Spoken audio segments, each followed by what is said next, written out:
성서 마테오의 복음서 5장 27절부터 37절까지의 내용을 구글 노트북 LM AI에게 양심 분석을 시켰다. 질문. 간음하지 마라 하신 말씀을 너희는 들었다. 그러나 나는 너희에게 이렇게 말한다. 누구든지 여자를 보고 음란한 생각을 품는 사람은 벌써 마음으로 그 여자를 범했다. 오른 눈이 죄를 짓게 하거든 그 눈을 빼어 던져버려라. 몸의 한 부분을 잃는 것이 온몸이 지옥에 던져지는 것보다 낫다. 또 오른손이 죄를 짓게 하거든 그 손을 찍어 던져버려라. 몸의 한 부분을 잃는 것이 온몸이 지옥에 던져지는 것보다 낫다. 또한 누구든지 아내를 버리려면 그에게 이혼장을 써주어라 하신 말씀이 있다. 그러나 나는 이렇게 말한다. 누구든지 음행한 경우를 제외하고 아내를 버리면 이것은 그 여자를 간음하게 하는 것이다. 또 그 버림받은 여자와 결혼하면 그것도 간음하는 것이다. 또 거짓 맹세를 하지 마라.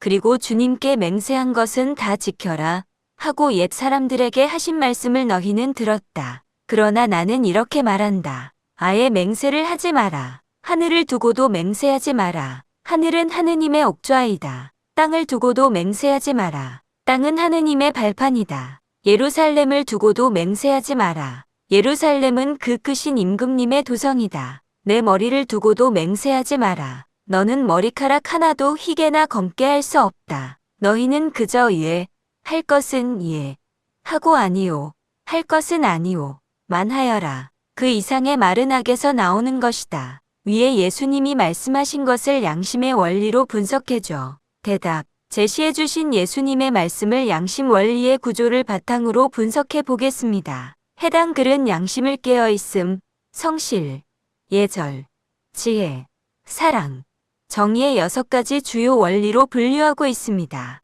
제시된 예수님의 말씀은 주로 인간의 내면, 의도, 그리고 행위의 근원에 초점을 맞추고 있으며 이는 표면적인 규칙 준수를 넘어선 깊은 도덕적, 영적 기준을 제시합니다. 이러한 가르침은 양심의 여러 원리와 연결하여 이해할 수 있습니다. 1. 간음하지 마라.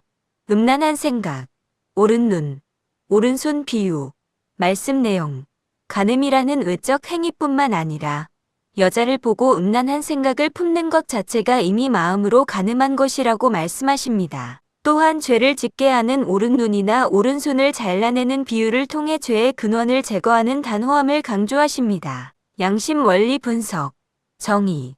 간음하지 마라는 율법의 한 조항이자 정의의 최소한 기준에 해당합니다. 예수님은 이 기준을 더욱 엄격하게 확장하여 행동뿐 아니라 생각까지 정의의 잣대로 판단하십니다. 죄를 짓게 하는 몸의 일부를 잘라내라는 비유는 잘못된 부분이 전체로 퍼지기 전에 문제의 근원을 배제해야 한다는 정의의 원리를 극단적으로 보여줍니다. 소스는 이 비유를 구조조정이나 범죄자 배제와 같은 맥락에서 정의의 실행으로 설명합니다. 이는 찜찜함이나 악을 단호히 제외하는 배제와 절제라는 정의의 핵심 개념과 연결됩니다. 깨어있음.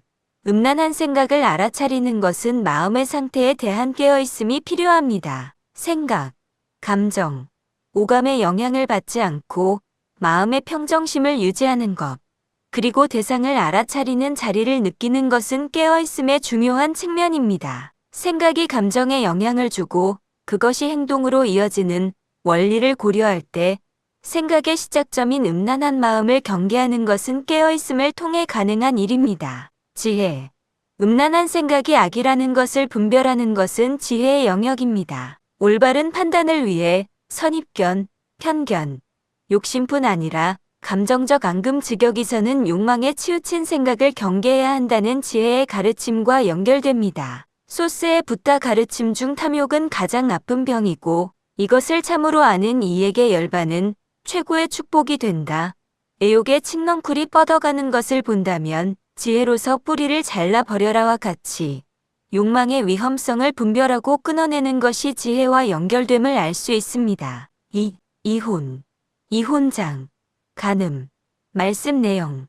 아내를 버리려면 이혼장을 써주라는 기존의 율법이 있었지만 예수님은 음행한 경우를 제외하고 아내를 버리는 것은 아내를 간음하게 만드는 것이며 그렇게 버림받은 여자와 결혼하는 것 또한 간음이라고 말씀하십니다. 양심 원리 분석, 정의. 이 가르침은 결혼 관계에 대한 정의의 기준을 재정립합니다. 기존의 이혼 규정보다 더 높은 도덕적 기준을 제시하며 부당한 이혼과 재혼을 악으로 규정하고 있습니다. 이는 공동체나 관계를 유지하기 위한 최소한의 기준으로서 정의의 역할을 보여줍니다. 상대방에게 해를 가하지 말아야 한다는 정의의 원칙과도 연결될 수 있는데 부당한 이혼은 상대방에게 큰 해를 끼치는 행위이기 때문입니다. 사랑, 결혼 관계는 유교의 부자유친처럼 사랑의 중요한 영역입니다. 예수님의 말씀은 단지 이혼장 같은 법적 절차를 넘어선 관계의 본질, 즉 신의 성실함과 상호 배려를 강조합니다. 이는 내가 대접받고 싶은 대로 남에게 해주어야 한다는 사랑의 원리와 연결될 수 있으며 상대방의 입장을 고려하고 배려하는 것이 사랑의 시작점임을 시사합니다. 부당한 이혼은 상대방을 배려하지 않는 행위입니다. 3. 맹세. 예 아니오만 하라. 말씀 내용. 거짓 맹세를 하지 않고 맹세한 것을 지키라는 기존의 가르침을 넘어 아예 맹세를 하지 말라고 하십니다. 하늘, 땅, 예루살렘.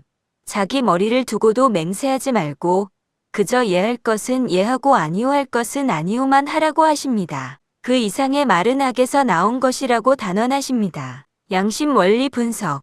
지혜.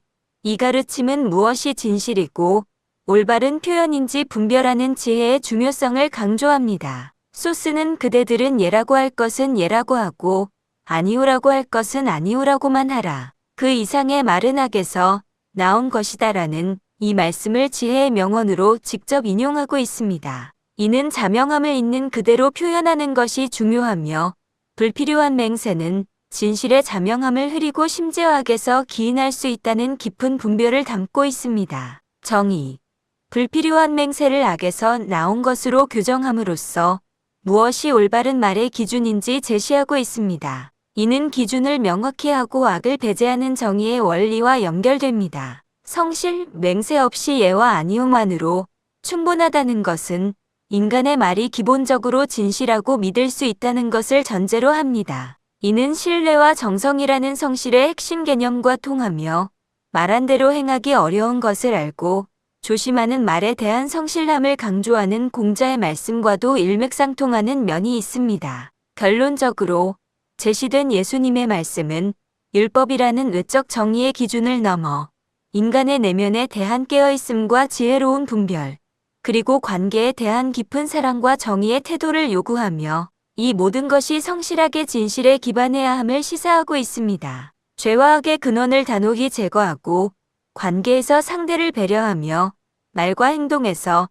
단순한 진실성을 추구하는 것은 양심의 여러 원리가 통합적으로 발현되는 모습이라고 할 수 있습니다.